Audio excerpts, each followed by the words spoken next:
Vamos lá, para relembrar o que a gente falou na última aula, né? Falei sobre o modelo de Vesolino, né?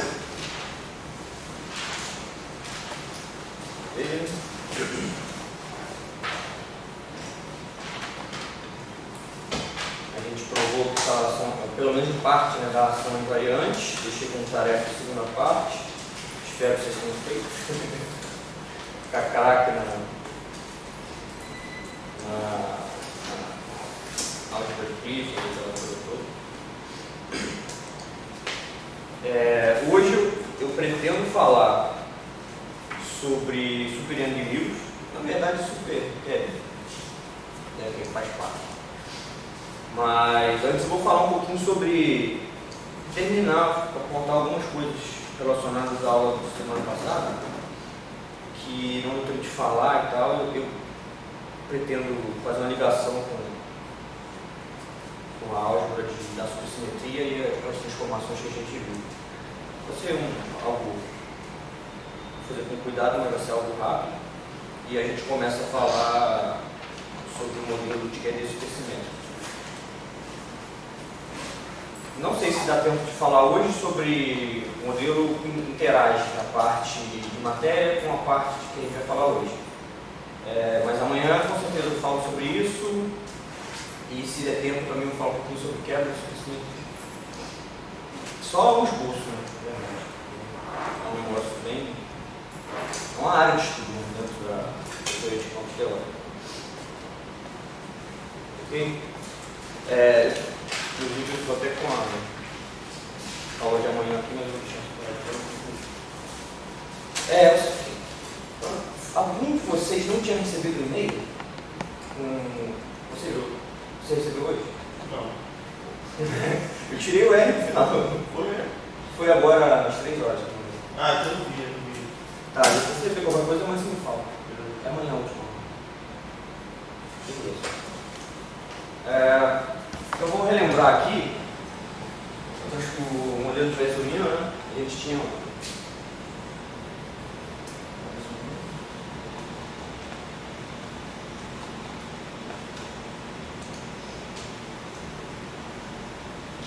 aquele conjunto de campos, né?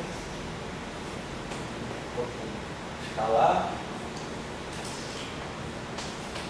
melhorando no campo auxiliar, né? E eles se transformavam da seguinte forma, né? Vamos dizer, se transformava assim.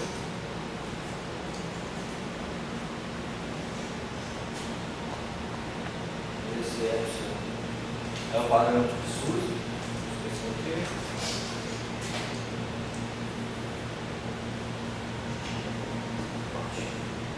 Maiorando.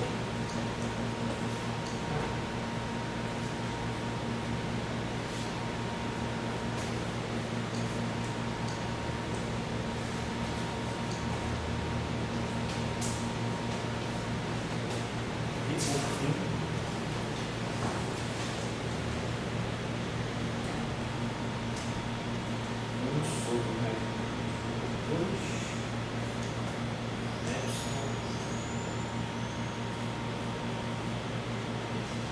estou reescrevendo essas transformações só porque a gente vai usar para mostrar a álgebra dessa transformação, tá?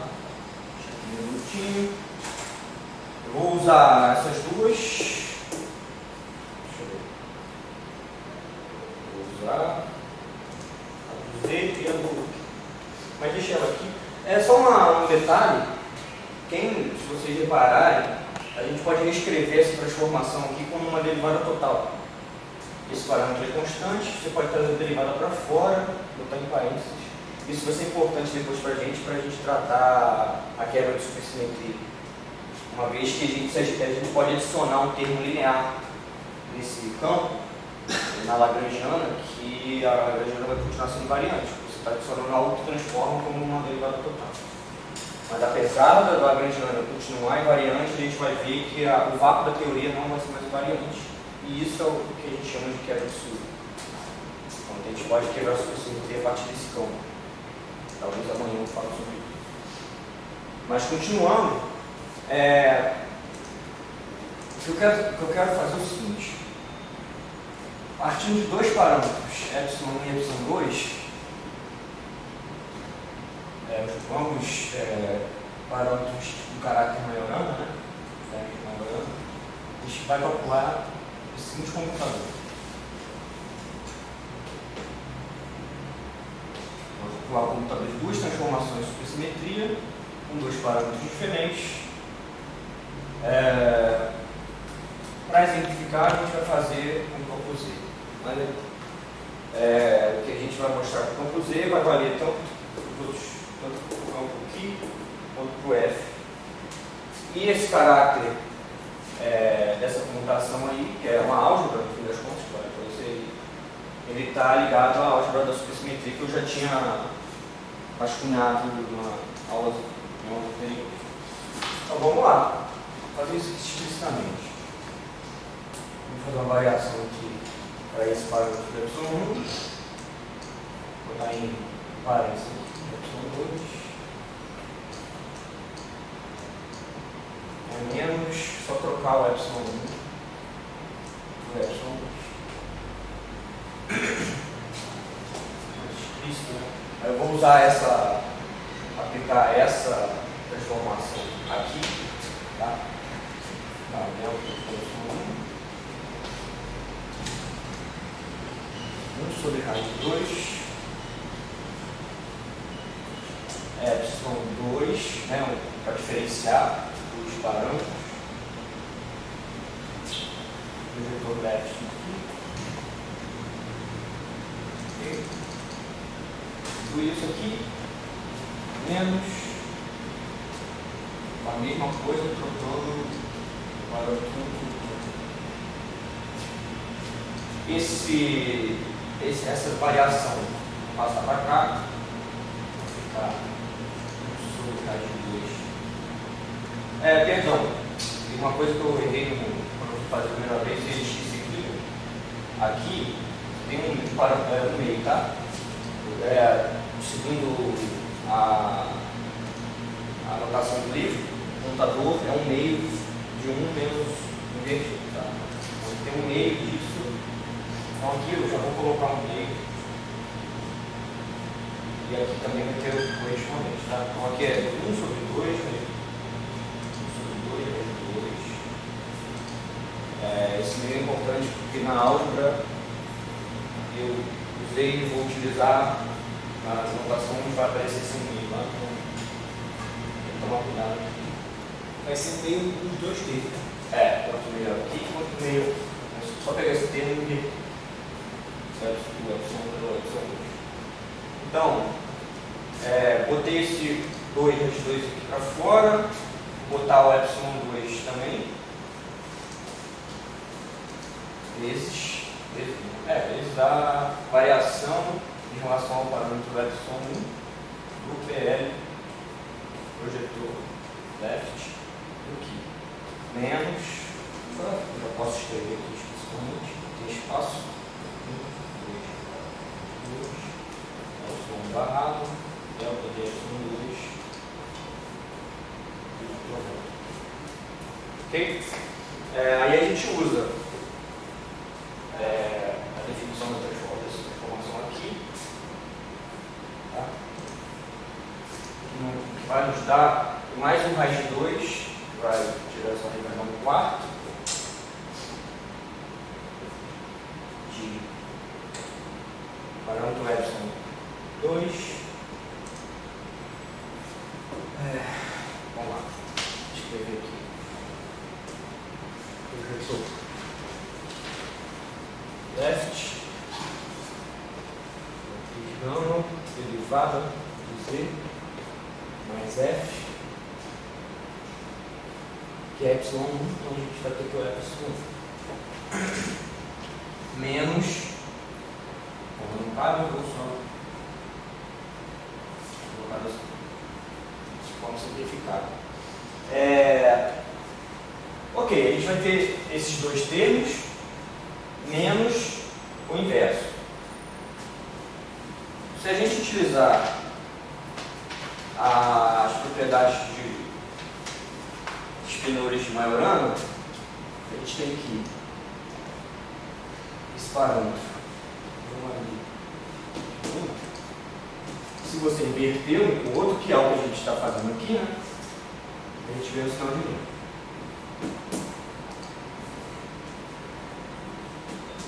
E no caso da corrente pseudo-vetorial, o pseudo-vetor formado por esses tenores,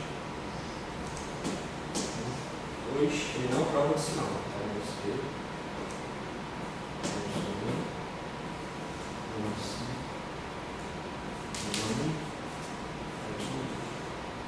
Ok? Então, vou fazer uma combinação desses dois, né? A gente tem aqui epsilon 2 gama mi. Qual é a ordem? O projetor está do lado esquerdo, então vou manter epsilon menos a troca, epsilon 1.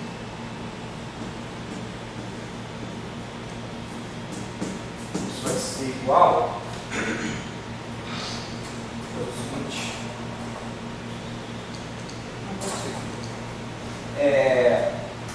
O PL, projetor left, é identidade mais gama 5 sobre 2.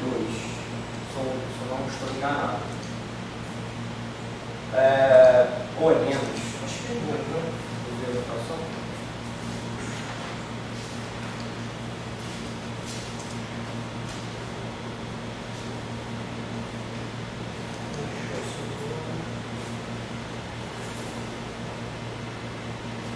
Eu acho que é menos. De qualquer forma, independente que isso vai acontecer com o projetor right também, toda vez que a gente não coloca o negócio do celular no modo avião, alguém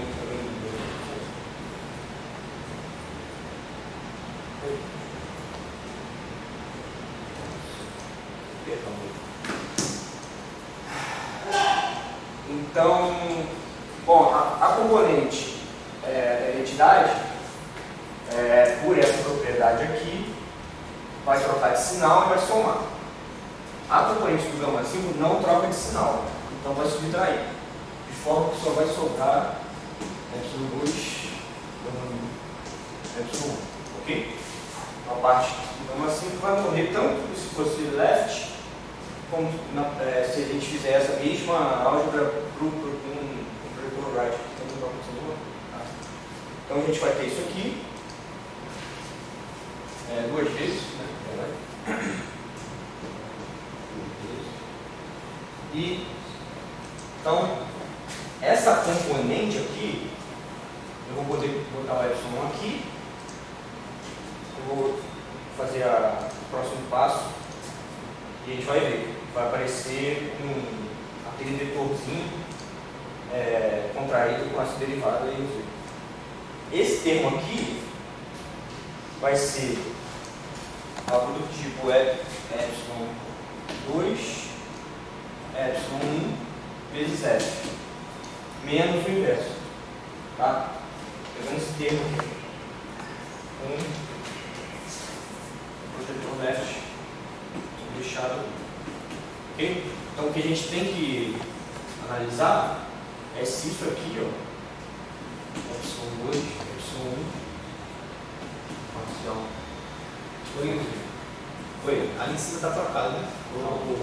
Do lado direito deveria ser epsilon 1. Isso. Exatamente. Ok? Agora está certinho. 2. Então, a gente vai ter esse termo também multiplicado por f, do mesmo jeito que a gente tinha esse termo contraído com dz. Ok? Da mesma forma, se a gente utilizar as propriedades, a gente tem que, para termos de Majorana, isso aqui é a mesma coisa, e vamos assim, também é a mesma coisa, não troca de sinal.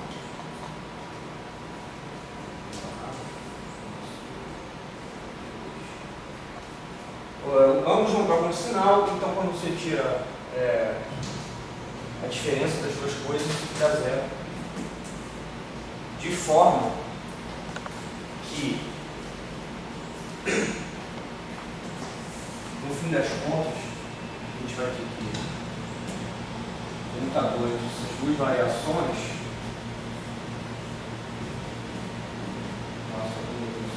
todos eles, vai ser igual a menos 1 meio do epsilon 1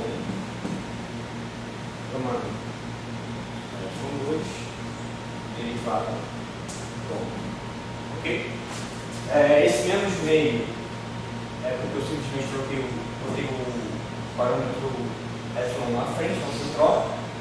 Esse 2 corta do 5/4 e no final das contas aparece esse menos meio. Por que é importante isso? Se vocês fizerem isso para todos os outros, então, né?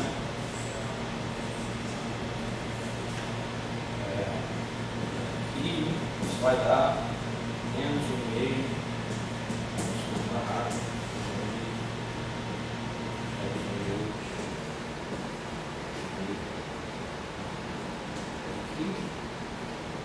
mesma coisa.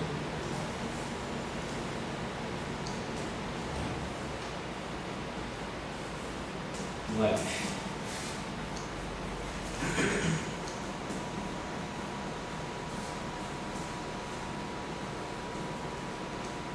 Okay?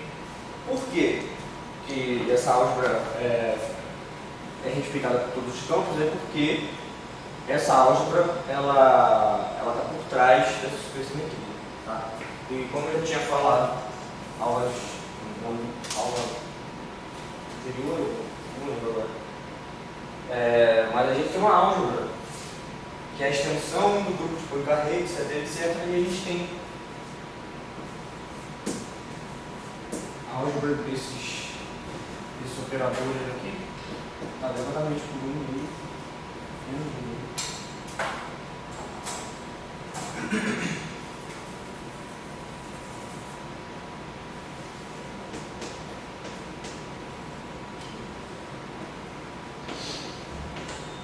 Onde PNI, né, nesse caso, vira a derivada, né, a derivação mais trivial desse projeto de terminação é a derivada. Né? Então, por causa dessa estrutura do grupo super Poincaré, a gente tem essa relação entre comutadores de derivadas. Só para deixar mais claro, a relação é bem direta. Se a gente pegar esse comutador aqui, qualquer campo, pode ser qualquer um dos três, a gente pode escrever essa variação, como eu já mostrei, né? Utilizando esses geradores aqui de supersimetria, tá? Parâmetro de supersimetria, né? Como a gente tinha aquela. A gente definiu, né? Transformação unitária como sendo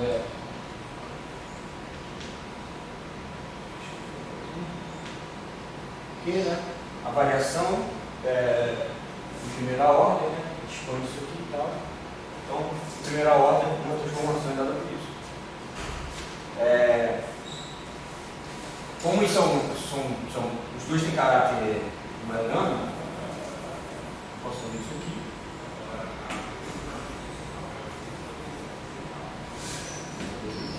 Ok? Só troquei. Eu tinha mostrado a troca dos dois termos de Mariano. Não modifica. Ok? Como isso tem caráter fermiônico, se eu botar para fora o epsilon 1 e o epsilon 2, barrado, vira exatamente respeitando a álgebra caráter fermiônico, né?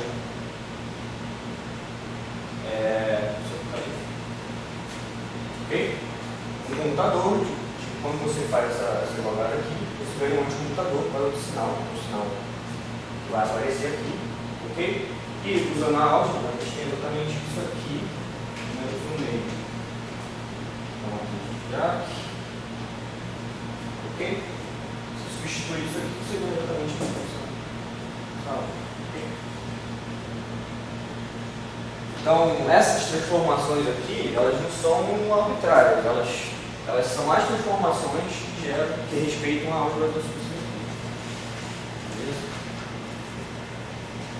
Beleza? Então, era isso que eu queria falar em relação às transformações de SUS. Agora a gente pode entrar na parte do como representar uma ação com fóton e qual é o seu parceiro supersimétrico nesse caso. Beleza? Posso pagar?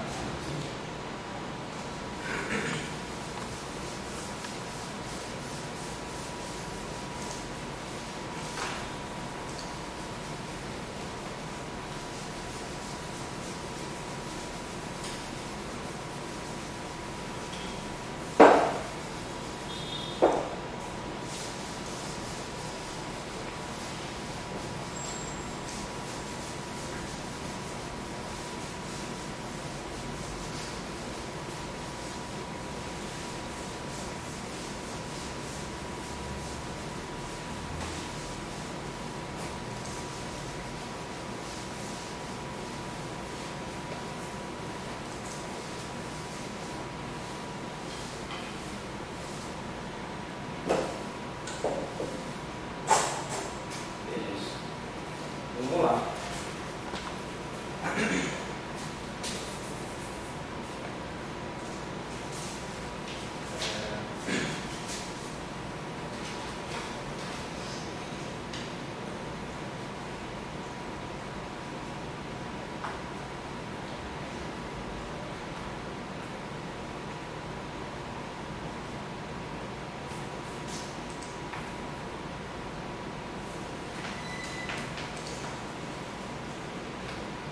Supersimetrizando o eletromagnetismo. Então, a gente vai partir do seguinte: a gente tem um campo de fóton, um campo eletromagnético.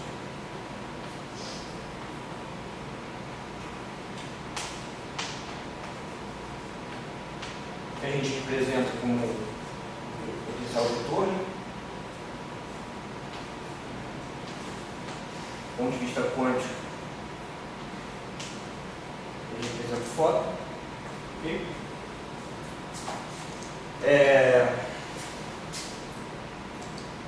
Esse vetor em 4 dimensões ele tem 3 graus de liberdade, né?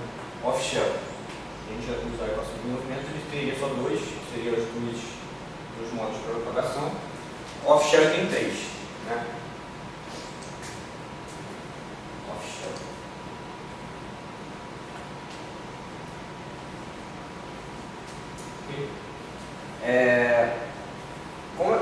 Qual é o campo que a gente deve introduzir de caráter fermiônico para que tenha o mesmo número de graus de liberdade? Não tem. A gente tem um fermion de Majorana que tem 4.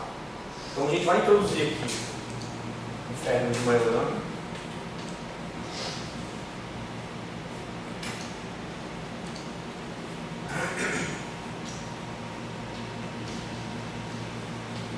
Vai chamar de lambda.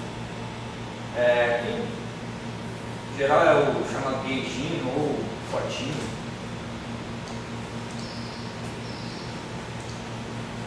Eu deveria ter escolhido um shell.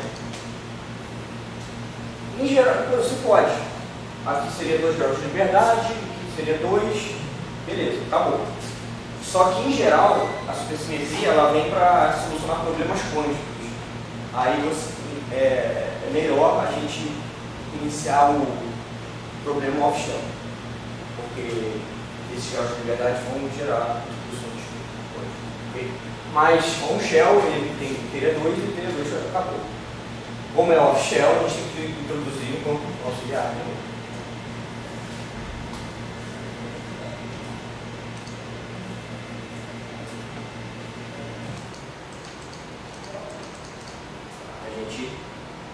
no caso do campo auxiliar, bem genérico, toda vez que a gente vai pegar uma parte supersimétrica de Young Mills, da parte de gauge, a gente usa como campo D. Da mesma forma que o campo F, eu falei agora, se transforma como uma derivada total, o campo D também se transforma como uma derivada total. Ele também pode ser adicionado na Lagrangiana linearmente, né? E também vai gerar uma quebra de supersimetria. Inclusive, se der tempo, eu vou falar amanhã, tá? Mas ele tem um grau de verdade, então ele é um campo real, diferentemente do campo F, que é um campo complexo, tá? Vou botar aqui 4 graus de verdade, e aqui 1 grau de verdade. Ok? É um campo real.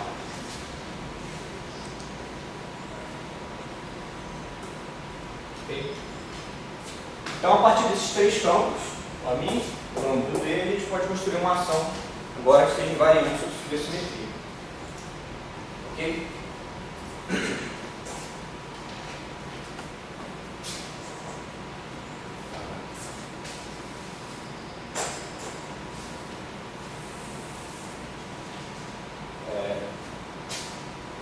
A ação mais geral, né?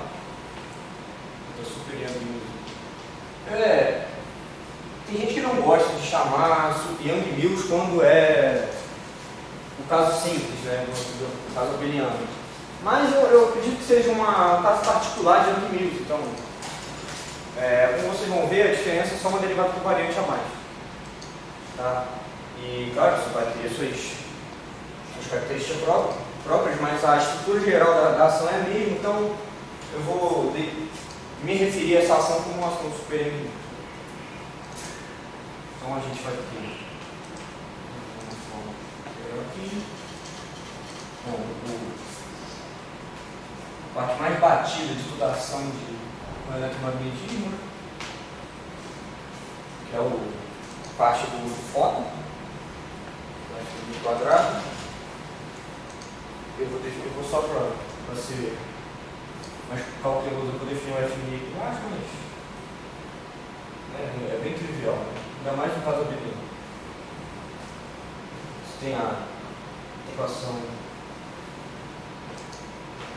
do fotino, que é a equação, como a gente pode ver aqui, esse fotino ele é majorano, então ele não tem carga, então ele não se acopla com o fóton, a derivada dele é uma derivada simples. Se fosse um caso não abeliano, por exemplo, aqui se fosse o Gluon, estivesse descrevendo a ação para uma simetria interna de S3, por exemplo, no caso do Gluon seria S3. Então isso seria não abeliano. Então o gluino, no caso, ele teria uma derivada covariante porque ele se transforma nesse grupo interno, simetria. Ele é índice do grupo, etc. Aqui, como a gente está falando da QD, ele não tem essa simetria interna. Okay? E essa ação é bem simples, mas provar que ela é invariante é bem chatinho. E a parte do D, assim como o termo F também não tinha dinâmica, né? O termo D, coloquei na quadrada. Bom, é isso. A ação é só essa, e a gente vai mostrar aqui agora que essa ação é invariante sobre a seguinte transformação.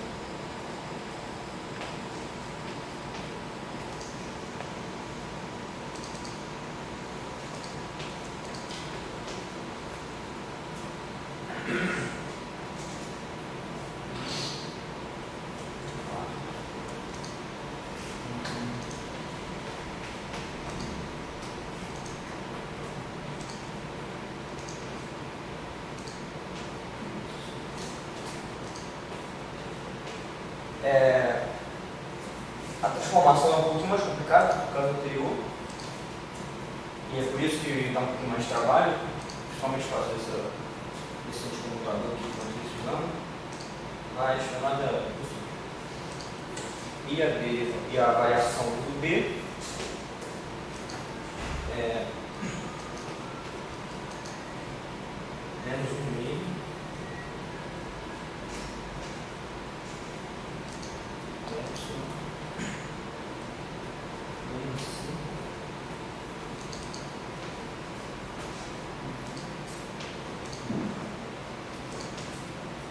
ok? Então o fóton, que é a variação do fóton está relacionada com o fotino, a variação do fotino está relacionada ao F-mini, né? Onde o F-mini é definido assim, né? Então é bem comum. Ok? Então eles se transformam dessa forma, também se transformam proporcional ao D, okay? E o D se transforma com uma derivada total também, né? Não está explícito aqui, mas a gente pode fazer essa derivada para fora. E beleza. Agora vamos mostrar essa lagrangiana aí variante. Trabalho de hoje, vamos lá. A gente pegou, vou botar aqui. Variação. Esqueci de separar. Não, acho que dá para fazer. Variação dessa ação. O ar não está ligado. Esse aqui é escutar. Caramba. Só correr comigo. Bom, vamos lá. Isso aqui vai ser a integral.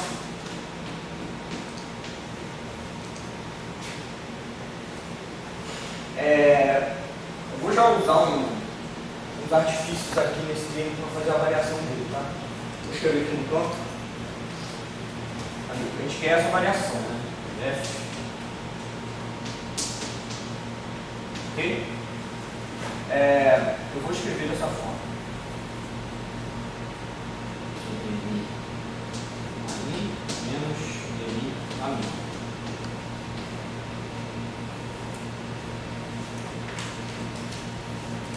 Como esse termo é simétrico, eu vou jogar essa assimetria para ele. Vou colocar um 2 na frente. Já mata metade daqui no quarto. Ok?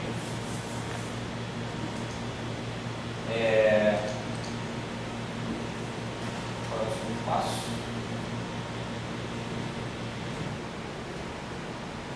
Sim. Esse aqui e esse aqui é como se fosse um x quadrado, como se dividisse também em 2. Então, no final das contas, você pode fazer essa variação nesse, mais essa variação nesse. No final das contas, você ganha mais um 2. E essa variação pode ser reescrita dessa forma. Ok? Esse 4 mata aquele 1 quarto. E no final das contas, a gente tem menos F mini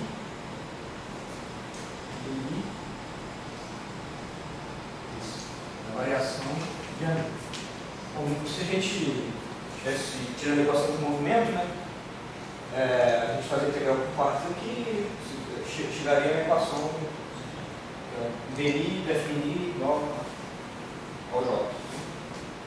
Só que nesse caso a nossa variação ela envolve o contínuo. É isso que a gente tem que verificar. Ok. Mas a gente pode escrever essa variação também, né? Explicitamente. Usando lá. A variação do ani é epsilon barrado do ani lambda. Ok?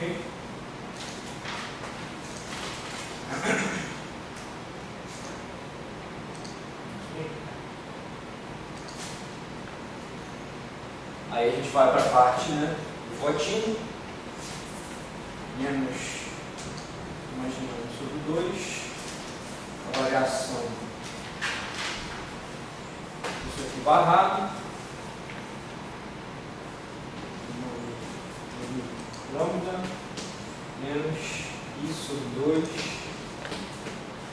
lambda barrado lambda mi variação de lambda. Ok? A gente precisa tirar o barrado dessa equação aqui. Só para tomar cuidado. Né?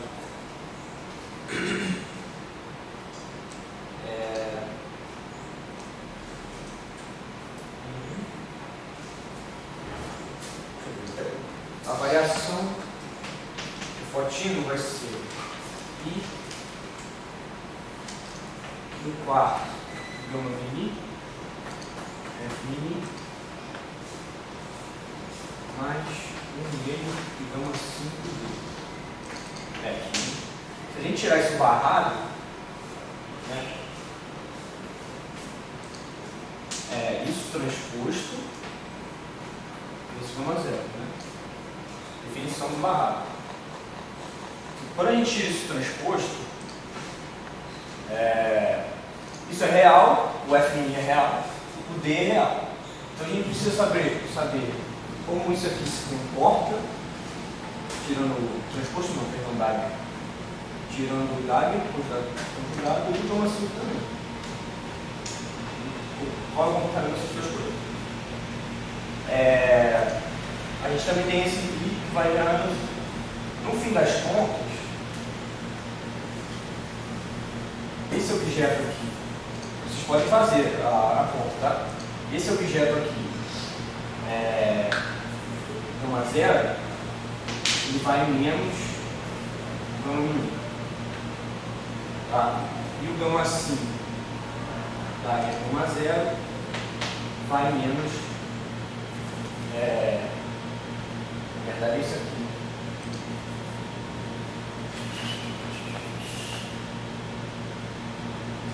Muito cuidado com isso. Vou fazer explicitamente, só para não deixar muito confuso. A gente vai tirar isso aqui do Dagger, então a gente ganha epsilon Dagger, menos I, epsilon Dagger, ok? 1/4 de a matriz de uma mini Dagger, F mini, mais 1/2 de gama 5 Dagger, D. F mini e D são reais, ok? Esse gama zero, ok? Vou fazer, o que a gente faz é introduzir aqui, ó, um gama zero quadrado, ok? De forma que a gente forme do lado de cá o epsilon barrado, e do lado de cá a gente tem as duas seguintes estruturas. A gente vai ter o gama zero, gama mini Dagger gama zero, e o gama zero, gama 5 Dagger gama zero. Ok? Você tem uma gama zero do lado de cá, a gente introduziu uma do lado de cá, então a gente vai ter essas duas estruturas. Isso aqui vai menos gama mini. Vocês podem fazer esse exercício, tá? Isso aqui vai menos gama 5. Ok? Os dois trocam de sinal, mas como você tem um I lá de fora, que na hora de tirar o complexo conjugado tem um menos, esse menos com esse menos mata, de tal forma que essa variação aqui vai ser idêntica, tá? Só você trocar esse epsilon barrado do lado de cá.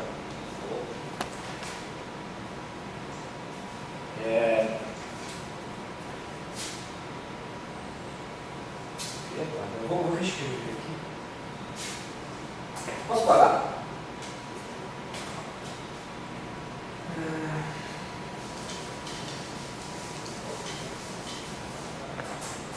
No fim das contas, a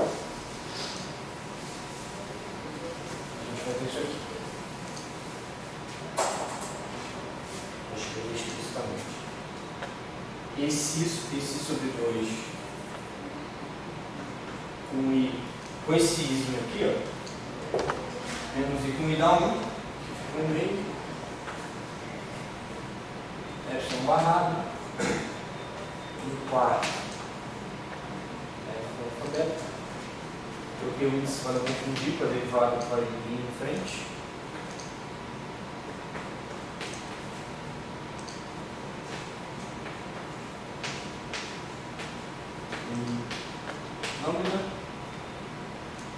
Entendeu? Esse fator todo aqui, vezes I, é o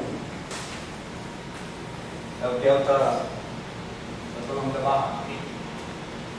E a gente tem a outra componente, mais 1/2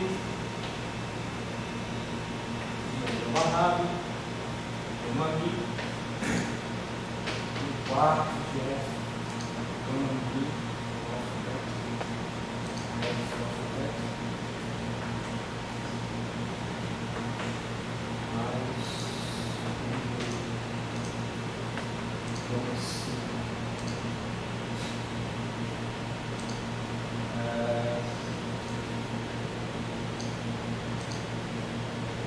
cuidado, tem a derivada sendo aplicada nisso aqui, vai ser aplicada no F no alfabeto e no D,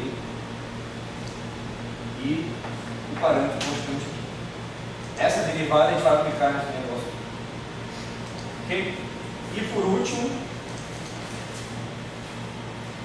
o termo que vai fazer com que essa tranqueira toda se anule, que é o termo da variação do B.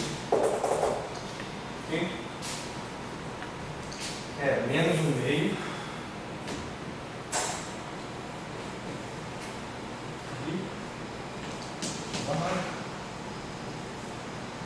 assim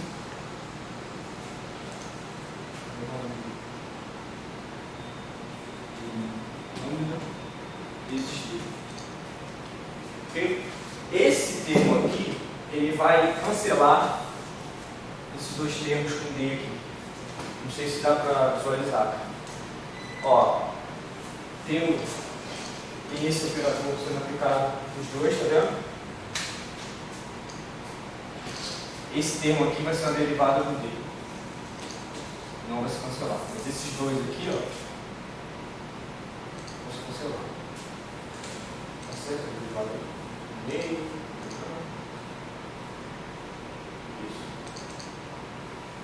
Vamos lá. O próximo passo. Vou fazer um integral por partes aqui. Ok?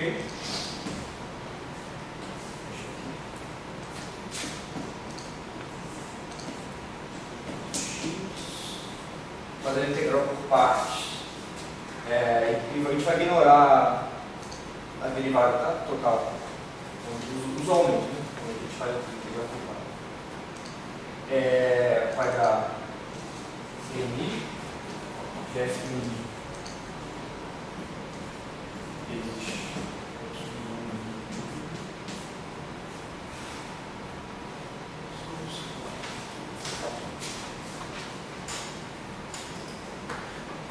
a gente vai ter, eu vou separar o termo com f mi e o termo de d, tá?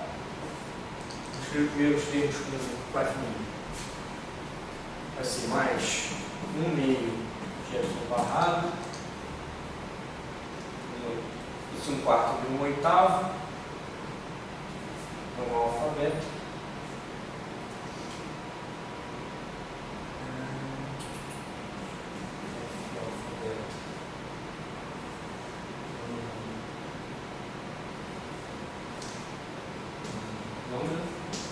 Ok, só repetir esse primeiro termo aqui. Então eu vou fazer o seguinte, eu vou jogar essa gama e para cá. Ok? Nada demais. Esse termo aqui também vai ter um mais 1/8. Então só esse termo aqui de barrado.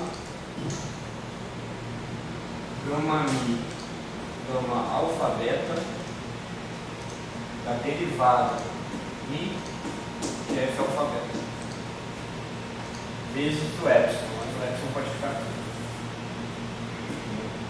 Constante. Ok? Só reescrevi essa parte aqui. Agora tem a parte proporcional ao ponto D.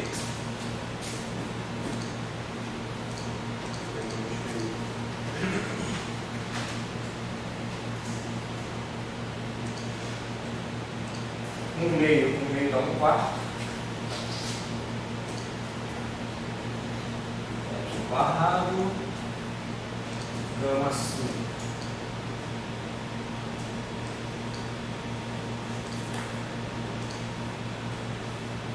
Uma em lambda, esse V. Vamos escrever esse termo e esse termo. Falta esse. Vai ser mais 1/4. Da minha.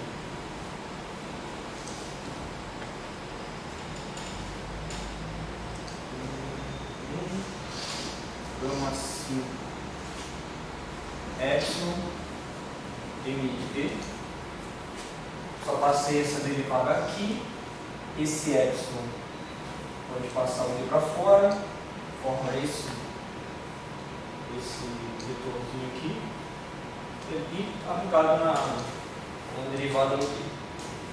E o último termo, né? Esse aqui. Para terminar,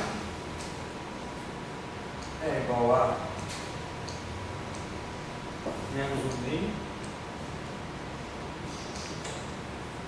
Aqui barra, gama 5, gama 1.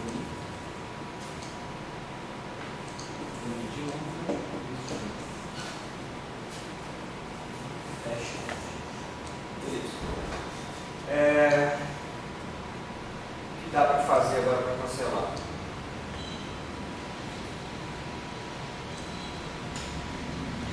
Esse termo aqui a gente pode integrar por partes, derivada virar para cá, e a gente vai poder botar em evidência com isso aqui. Okay? Esse termo aqui, isso aqui é a mesma coisa que epsilon barrado, gama mi, gama 5, né? Eu achei a regrinha de troca de uma grana, a gente pode trocar isso aqui. É bom que a gente padroniza todos os épsilons que ficam do mesmo lado, mais fácil para a gente visualizar. Esse aqui é mais complicado, mas a gente também consegue inverter. A minha ideia é botar todos os épsilon barrados para o mesmo lado.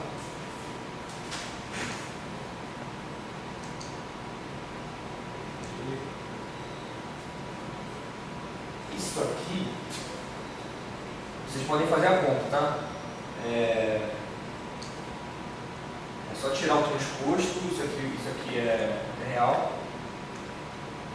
Tira o transposto, no final das contas a gente acha isso aqui.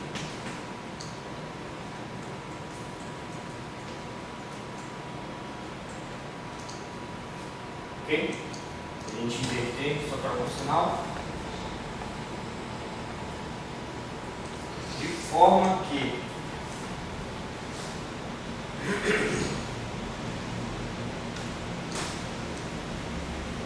vamos lá. Vou apagar do lado de cá, tá bom? Vou voltar o raciocínio.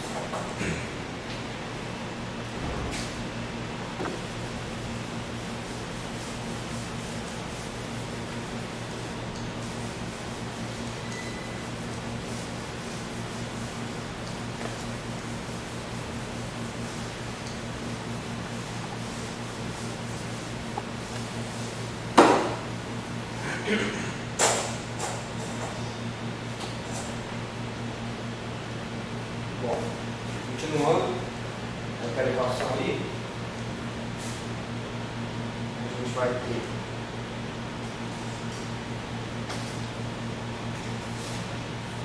integral, y barrado, 1 lambda, m de f, eu troquei aqui a ordem, mais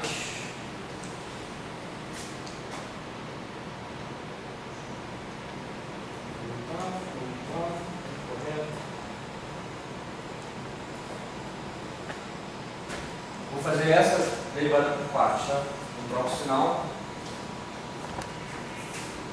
Menos 1/8. E essa barrada. Alfabeto. Nome.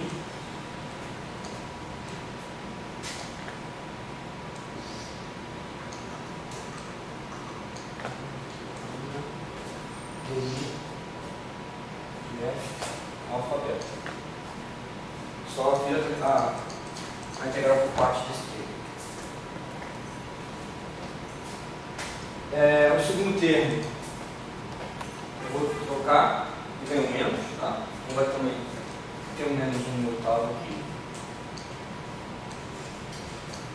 Vai dar para ver que vai tomando uma cara melhor. Alfabeto, vamos aqui.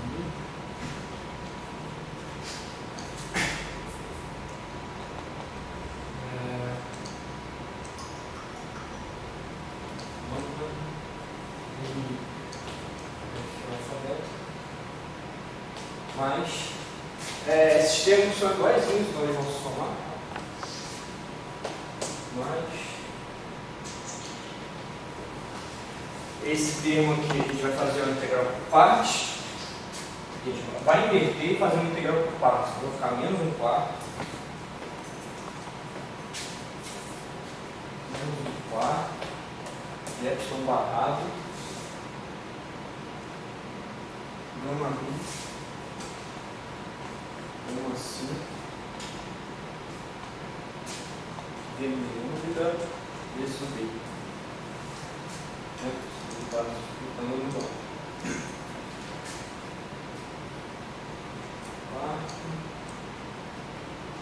As suas mais 1/4 epsilon barrado gama 5 gama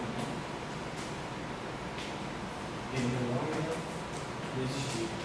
Aparente, se a gente olhar com sem cuidado, a gente vai achar que os dois cancelam, mas não cancelam por quê? O gama mi gama 5 isso é menos gama 5 gama mi. Então, no fim das contas, se a gente trocar isso aqui, dá um sinal de menos. No final das contas, isso aqui vira 2 vezes. Tá? Então, aqui em vez de 4, vou dar 1 meio desse termo vai sair. Ok? Então, esse termo aqui, com esse termo aqui a gente já escreveu lá. Esse já foi. Esse já foi. Esse já foi. Falta esse aqui.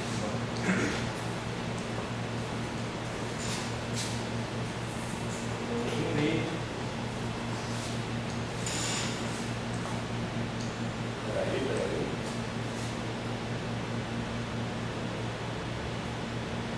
Temos 1 meio de epsilon gama 5. Eu tenho mania de ficar variando onde eu coloco gama 5, vezes 5,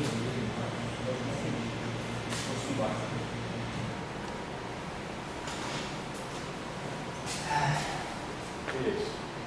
Repetindo o último termo lá, gama 5, gama mi, derivado com lambda, esse d. Agora sim esses dois termos vão cancelar. Tá vendo? Sinais iguais, porém, gama 5 e gama mi estão trocados. Então esses dois termos cancelam. Ok? Nos sobra só a parte com F mi. Ok? Vou escrever aqui. Barrado.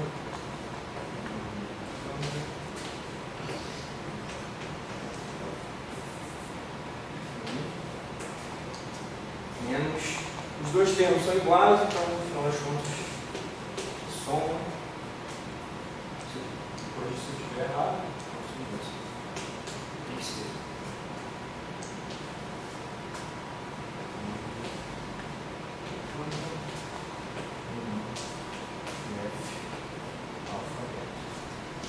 Ok? Então, avaliação da ação, sobre aquelas transformações lá,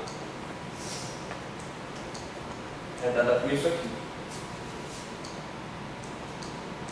Né? Mais derivadas totais de alguma coisa, né? A gente tem várias integrações por partes. Né? A gente está admitindo que a gente pode descartar essa parte.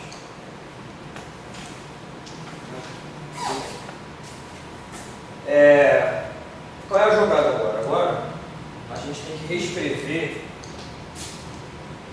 esse produto de matrizes de campo. Okay? Se vocês jogarem rapidamente na internet, matriz de gama, vai aparecer isso, vai trazer até o Wikipedia, certo? Tem várias relações, né, de produtos de matrizes de gama.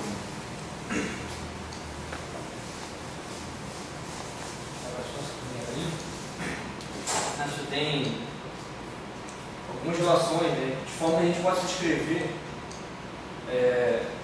a seguinte relação. Esse produto ali que a gente tem, ele vai ser escrito da seguinte forma.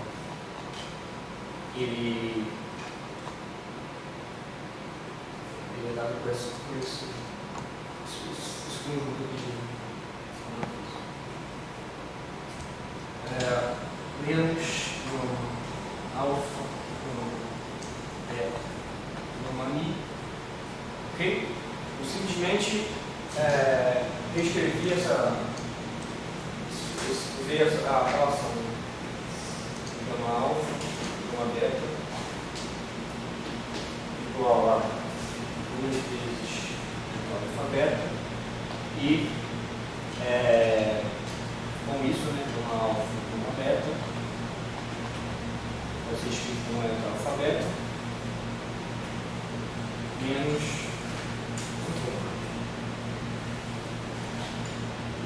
mais eu disse, né? Meio voltador simplesmente a gente decompõe esse tensor aqui, né, na parte simétrica e na parte assimétrica. Usa essa equação aqui e a gente com isso esse produto triplo aqui de matriz de gama tem vários livros, tá? Qualquer livro que fale sobre Fermi, você vai achar a relação desse produto, de forma a gente encontra no final das contas a seguinte propriedade. Esse produto aqui, que é esse produto aqui, ok? Posso apagar assim?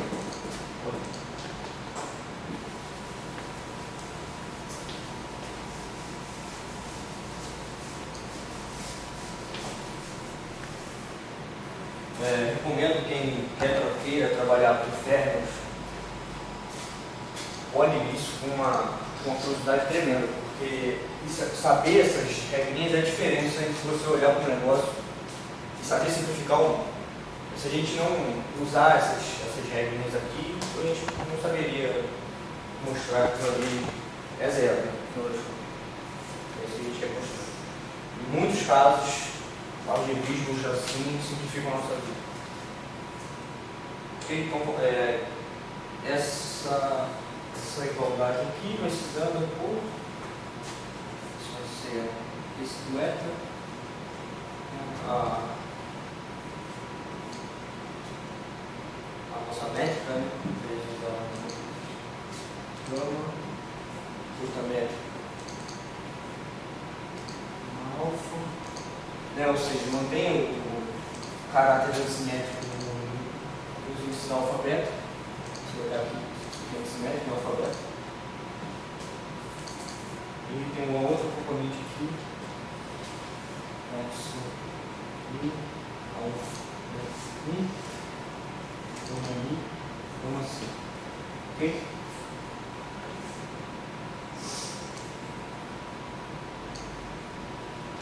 Então a gente tem essas duas componentes, esse epsilon é o tensor derivativo, tá? Em 4 dimensões. Então, se qualquer troca, ele é totalmente assimétrico, então qualquer troca de índice aqui, você troca de no sinal. Bom, então, a gente usando essa igualdade aqui, substituindo ela aqui dentro, a gente ganha o seguinte: aqui de menos 1/4 o epsilon, gama alfa, beta, gama mi, gama beta, vai ser igual. Esse 2 aqui vai matar o meio ali, então vai sobrar no meio. O primeiro termo vai ficar dessa forma: beta, alfa, beta, menos beta, em alfa, lambda, BI, alfa, beta. Ok? Esse é o primeiro termo, isso aqui, né? E o segundo termo, vou colocar até aqui mais para baixo aqui, menos mais no meio,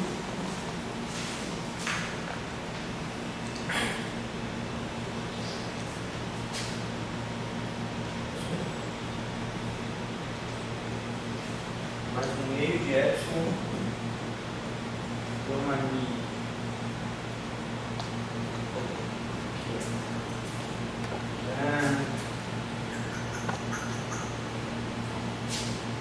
a gente vai substituir isso aqui por um epsilon, mi, alfa, beta, mi, gama ni, gama 5. Então, esse gama ni, gama 5 vai aparecer aqui.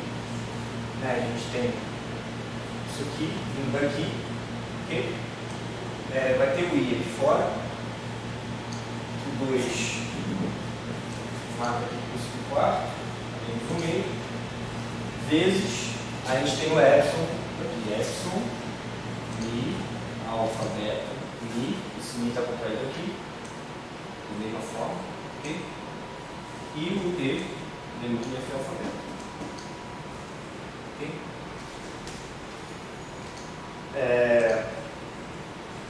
Se a gente reparar, esse objeto aqui ele é antissimétrico em alfa, beta. O F alfa, beta também é antissimétrico. Então, o que a gente pode fazer é jogar a antissimetria para fora e ganha um 2 aqui, que cancela esse meio. Tá bom?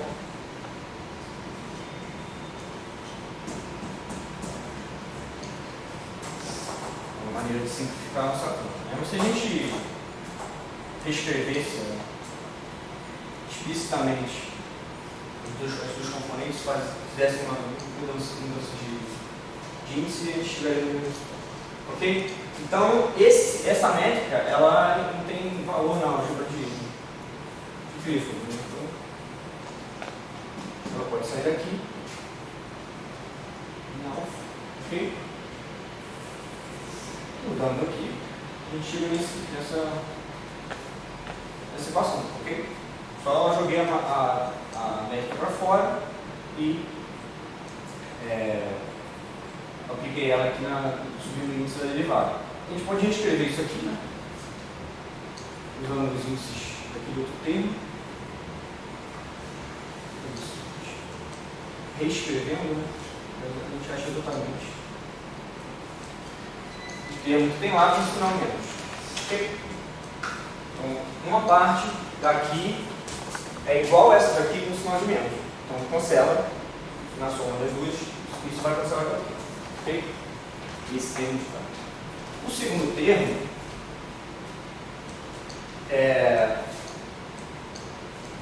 esse segundo termo aqui, ó, ele pode ser escrito da seguinte forma. Deixa eu ver. Eu vou chamar pra cá.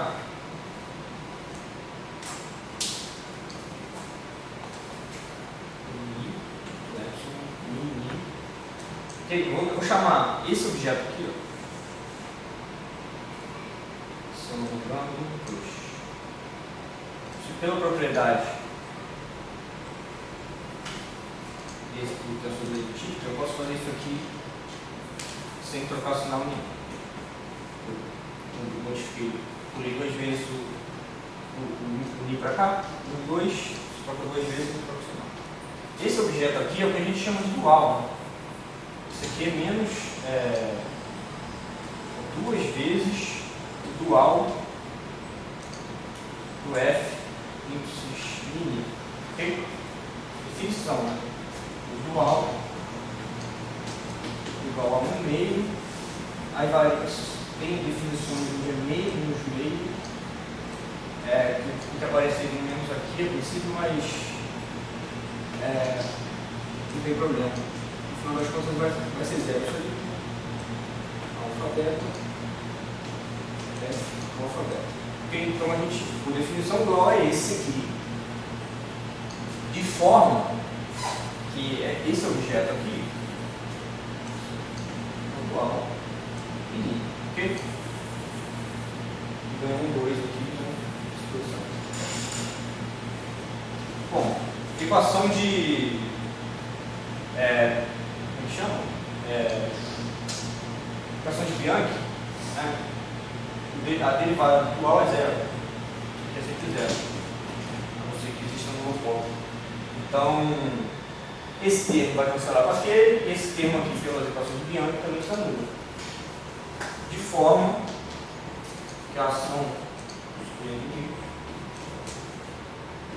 ela tem variação, a variação dela é nula, ou seja, ela é invariante sobre aquelas transformações que a gente definiu no começo da aula. Okay? Claro que tem uma discussão sobre isso. Esse camarada aqui é uma coisa bem discutida, tá? No contorno que acontece. Todo um estudo em cima disso. Ok? Então a gente tem uma ação que descreve foto e fotinho, isso como auxiliar, né, que vai ser integrado. A gente pode usar a equação de movimento. A princípio, aqui ele é irrelevante, mas na hora que. A nossa ideia é o seguinte: a gente quer que esse campo A, B, ele se acople com a lagrangiana lá de matéria, do elétron. A gente sabe que o elétron interage pela carga elétrica, eles interagem trocando fótons. Então a gente quer construir uma lagrangiana onde isso seja implementado. Então a gente vai ter que misturar essa ação de hoje com a ação da semana passada e mostrar uma maneira dela ser invariante sobre tudo. Isso eu vou deixar os detalhes para amanhã, né? Mas a ideia é a seguinte: a gente, como toda teoria de gauge, a gente tem que transformar as derivadas em derivadas covariantes. Isso aí é o que a gente sempre faz. E a gente vai ter que adicionar um termo a mais, dado que, quando a gente está adicionando essa derivada covariante, a gente tem que também levar em consideração a transformação desse campo de gauge na supersimetria. Isso vai gerar termos novos. Então a gente introduz um outro termo que vai cancelar toda essa dança. Porém, esse termo tem um significado. Né?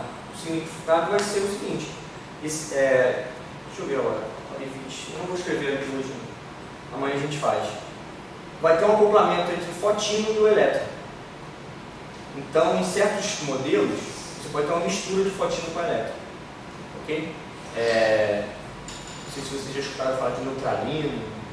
São objetos estruturados no modelo padrão supersimétrico, exatamente que vem dessa parte. Você tem o elétron, ou o neutrino, ou o muon. Eles podem misturar com os gluínos, que seriam os parceiros supersimétricos dos bósons de gauge, em geral. Você pode ter essa mistura. E na hora de diagonalizar esse modelo, você vai ter uma mistura, você não vai ter esses campos separados. Okay? Isso tem todo, pode gerar elementos de Sol, como neutrino, parece um neutrino com massa pequena, outro com uma massa muito grande. Tem uma fenomenologia muito rica aí. Os parâmetros da QD, como eu já falei no início, a QD é um polimodel. A escala de energia onde a gente imagina que a coisa apareça é muito acima da escala eletrofrágil. Então, o modelo mais realista, ele não seria abeliano, seria pelo menos não abeliano. Tá? Isso traz alguns detalhezinhos também a mais, etc. Ok? Mas só para rascunhar o que eu vou falar amanhã, é o seguinte.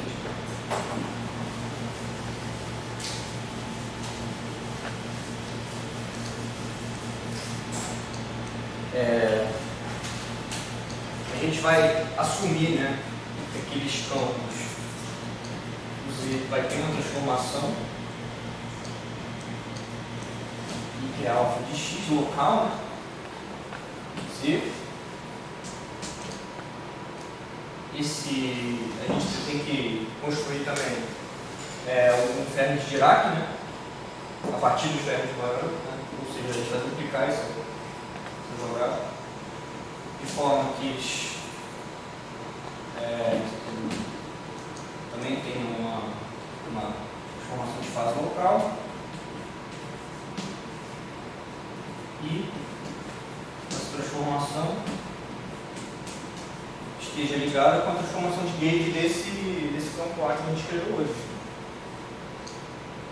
Em alfa de x. O fotinho, no nosso caso, né, ele não se transforma, mas em teoria de não abelianos ele se transformaria. Os campos auxiliares não importam, porque em geral a gente integra eles. A gente teria uma transformação sobre essa carga dessa forma.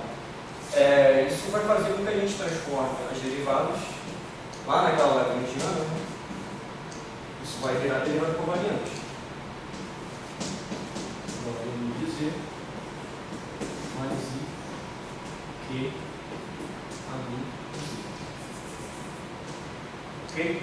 É a mesma coisa para o Fermi.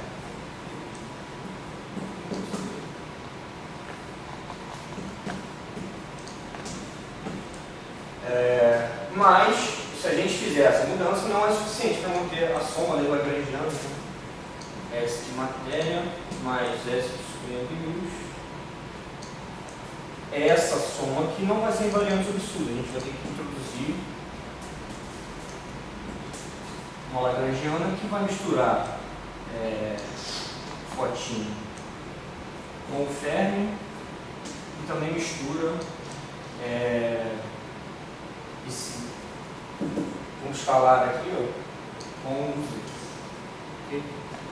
Isso vai trazer uma numerologia legal.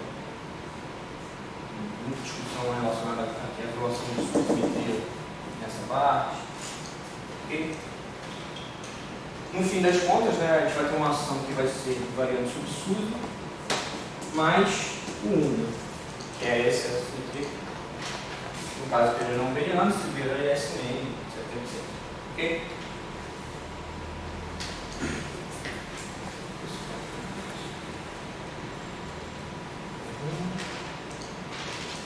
Beleza. Ficamos por aqui. Alguma dúvida? Qualquer coisa. Confere lá se você recebeu